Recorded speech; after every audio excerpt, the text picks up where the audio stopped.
Private limited, जिसका slogan है elite nothing else, मतलब सर्वोत्तम, इससे ऊपर कुछ नहीं। सर एसएलपी उसका मतलब होता है the god of medicine. Sir आपको कंपनी के प्रोफाइल के बारे में बता देता हूं। हमारी कंपनी के MD and CEO mister Sanjeev Kumar ji हैं, जो एक एक्स आर्मी मैन भी हैं। सर हमारी कंपनी 9 नवंबर 2014 को संडे के दिन शुरू हुई थी। हमारा हेड ऑफिस सर सेक्टर 17 के अंदर है, द्वारका न्यू दिल्ली में। हमारा मिशन और विजन है वो बहुत सिंपल है, हेल्थ वेल्थ एंड हैप्पीनेस, जिसके ऊपर हम दिन रात काम कर रहे हैं। सर हमारा खुद का ऑफिस है 4 फ्लोर के साथ द्वारका के अंदर। सर मैं आपको अपनी कंपनी के कुछ सर्टिफिकेट्स दिखाना चाहता हूं। Ministry of consumer affairs, food and public distribution, government of India.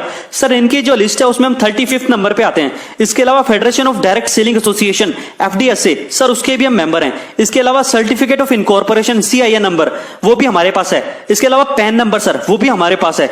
GST number sir जो आज के टाइम में बहुत ज्यादा जरूरी है, वो भी हमारे पास है।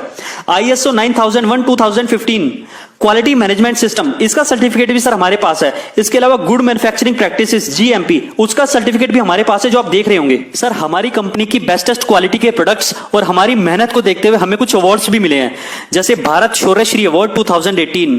इसके अलावा Indian business icon award 2018 for best health care Ayurvedic products.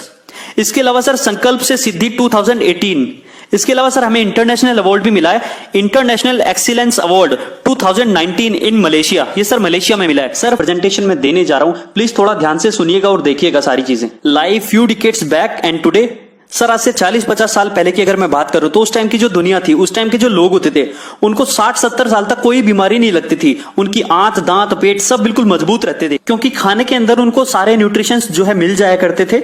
और उस टाइम के जो लोग थे वो लगभग 60-70 साल तक बीमार नहीं होते थे। उसके बाद लास्ट के 20-30 साल में शायद बीमार होते थे और उनको डॉक्टर की जरूरत शायद पड़ती थी, और जीते 90 से 100 साल थे। सर आज के टाइम के लोग शुरू के 30 साल बड़े मजे में जीते हैं, लेकिन अगले 40-50 साल उनको बहुत दिक्कतों का सामना करना पड़ता है, और उनको ना चाहते हुए भी डॉक्टर का सहारा लेना ही पड़ता है। और इसीलिए आजकल तकरीबन सभी लोग फैमिली डॉक्टर रखना पसंद करते हैं, और उसके बाद उनकी सारी जिंदगी दवाइयों के सहारे ही चलती है। सर इस दुनिया में अगर कुछ भी घटना घटती है या कोई भी बदलाव होता है तो उसके पीछे जरूर कोई ना कोई बड़ा रीजन होता है।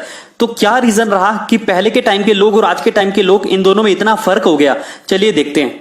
सर आज से 40-50 साल पहले जो बीमारियां हुआ करती थी, जैसे malaria, diphtheria, small pox, chicken pox, plague, corona, cough, ये बीमारी नहीं, ये महामारी हुआ करती थी, और इनसे त्राही त्राही करके लोग मरते थे। डेथ रेट उस टाइम बहुत ज्यादा था, आज कम है। इसलिए भला हो हमारी मेडिकल साइंस का, हम सल्यूट करते हैं अपनी मेडिकल साइंस को कि आज के टाइम में इन बीमारियों से किसी को मरने नहीं दिया जाता। लेकिन सर इन बीमारियों के होने के कुछ कारण हुआ करते थे, जैसे मलेरिया मच्छर से फैलता था, प्लेग चूहे से फैलता था, और बाकी सारी बीमारियां ये माइक्रो ऑर्गेनिज्म से फैलती थी।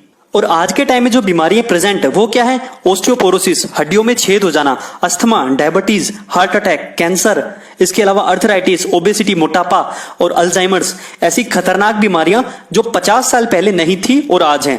और इनका सिर्फ और सिर्फ एक ही कारण है, वो है life style, the way we live. हम क्या खाते हैं, कैसे खाते हैं और कब खाते हैं। सिर्फ हमारे खाने पीने की वजह से इन महामारियों ने जन्म लिया है। ना इनके लिए चूहा काम आया, ना इनके लिए मच्छर काम आया, ना इनके लिए कोई अलग से ऑर्गेनिज्म या बैक्टीरिया काम आया।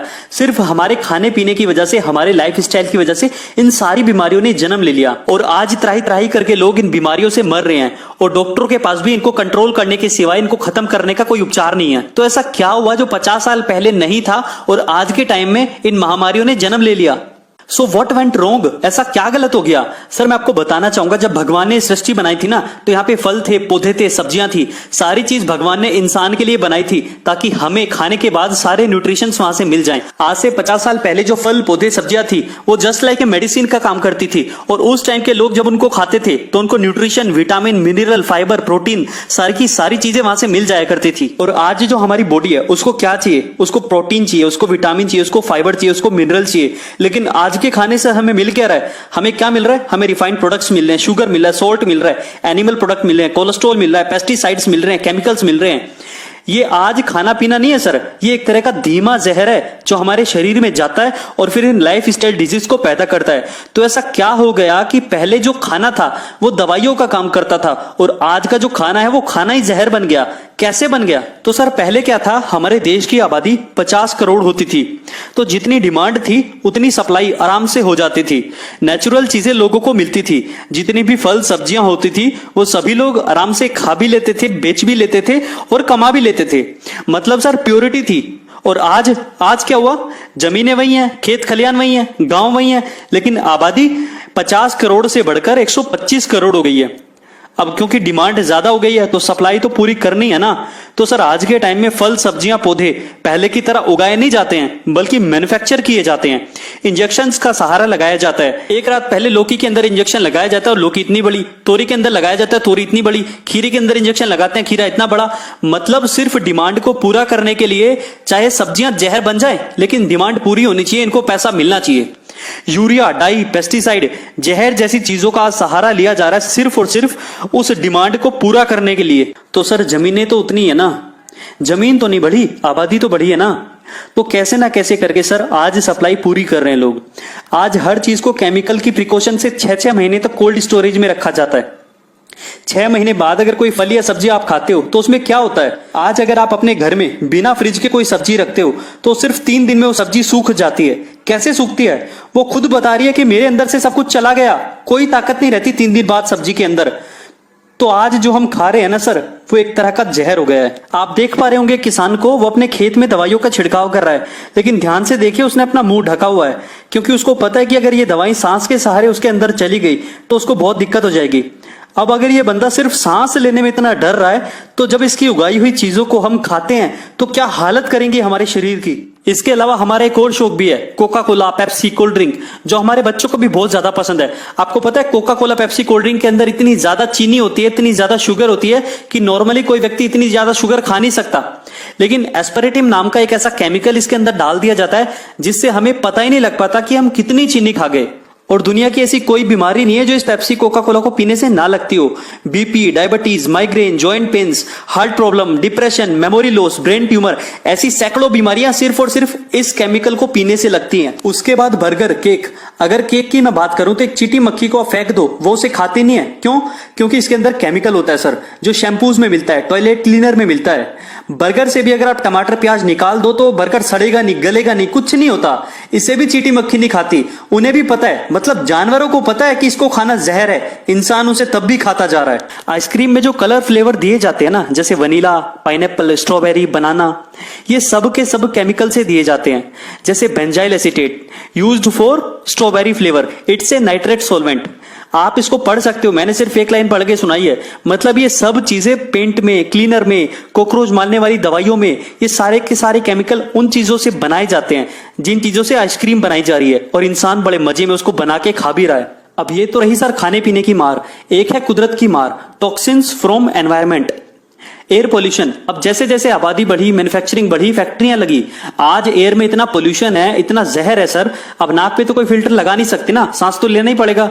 तो क्या सर इतना टॉक्सिन्स अंदर जा रहा है इंसान के, इतना एंटीबायोटिक अंदर जा रहा है कि एयर पोल्यूशन से लोग मर रहे हैं, फेफड़े खराब हो रहे हैं लोगों के। वाटर पोल्यूशन सर, जितना फैक्ट्रियों से, गंदे नालों से, गटरों से पानी जाता है ना, वही रिसाइकिल होकर हमारे पास दोबारा आ जाता है। गवर्नमेंट ने ऐसे 50 प्लांट हर जगह लगा रखे हैं, आप देख सकते हैं। तो वाटर पोल्यूशन से भी हम लोग नहीं बच सकते।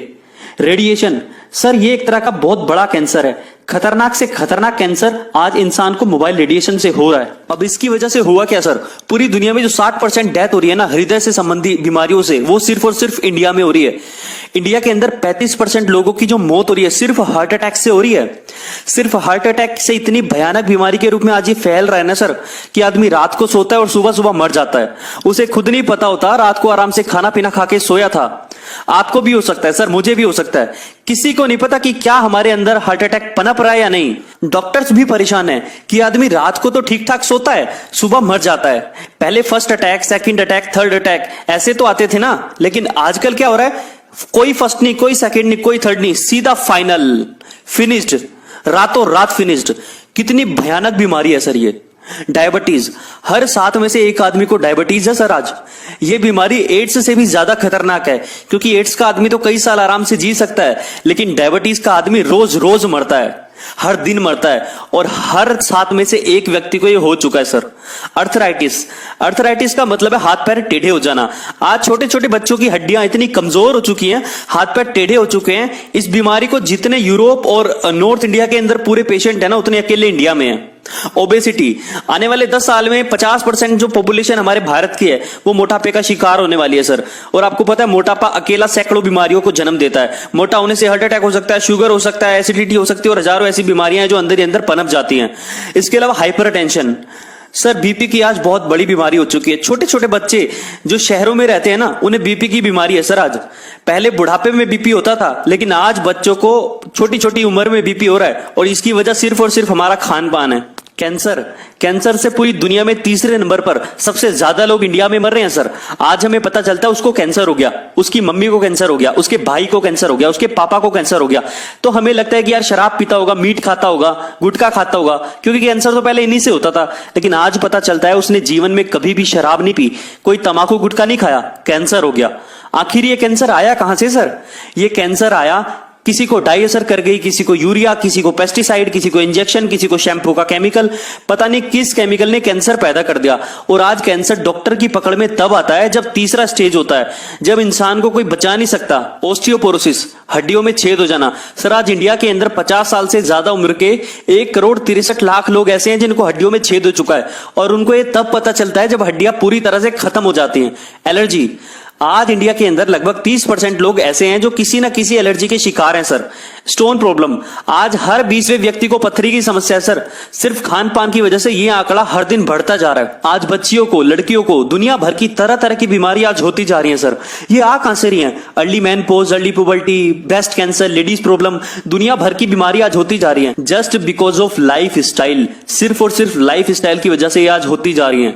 क्या हम खाते हैं, कैसे हम खाते हैं, कब हम खाते हैं, ये सारी बीमारियों का कारण सिर्फ हमारा खाना पीना है। अब सर करें तो करें क्या? आज के समय को देखकर मैं यकीन से कह सकता हूं कि आने वाला युग लाइफ स्टाइल डिजीज का होगा। लोग त्राही त्राही करके मरेंगे सर। दवाइयां असर करना बंद कर देंगी, क्योंकि एयर पोल्यूशन से पहले इतना एंटीबायोटिक हमारे अंदर जा चुका होगा कि एंटीबायोटिक दवाइयां असर नहीं करेंगी हम पे। लोग जुकाम, बुखार, खांसी से मरेंगे। मैं बोल रहा हूं ना, अच्छा नहीं लग रहा, लेकिन सर ये कड़वा सच है। चलिए सर मैं आपको जी न्यूज की एक रिपोर्ट दिखाता हूं।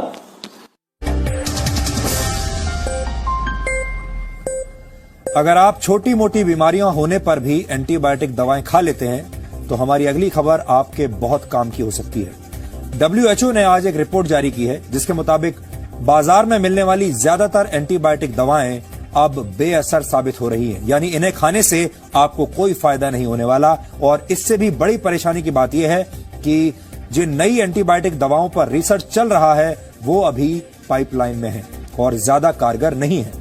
WHO के मुताबिक जिन एंटीबायोटिक दवाओं पर रिसर्च किया जा रहा है उनमें से ज्यादातर पुरानी है और उनसे सिर्फ शॉर्ट टर्म सोल्यूशन यानी कुछ देर का आराम ही आपको मिल सकता है।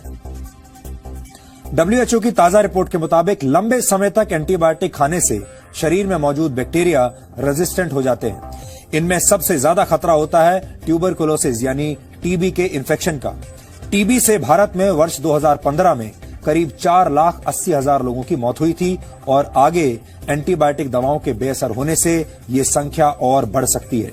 WHO की रिपोर्ट के मुताबिक 12 नए ऐसे पैथोजेंस की पहचान की गई है जो निमोनिया जैसे बीमारियों का कारण बनते हैं। और परेशानी की बात यह है कि बाजार में मौजूद एंटीबायोटिक्स इन नए पैथोजेंस पर बिल्कुल बेअसर साबित हो रहे हैं, यानी हमें जल्द ही नई एंटीबायोटिक दवाओं की जरूरत पड़ेगी।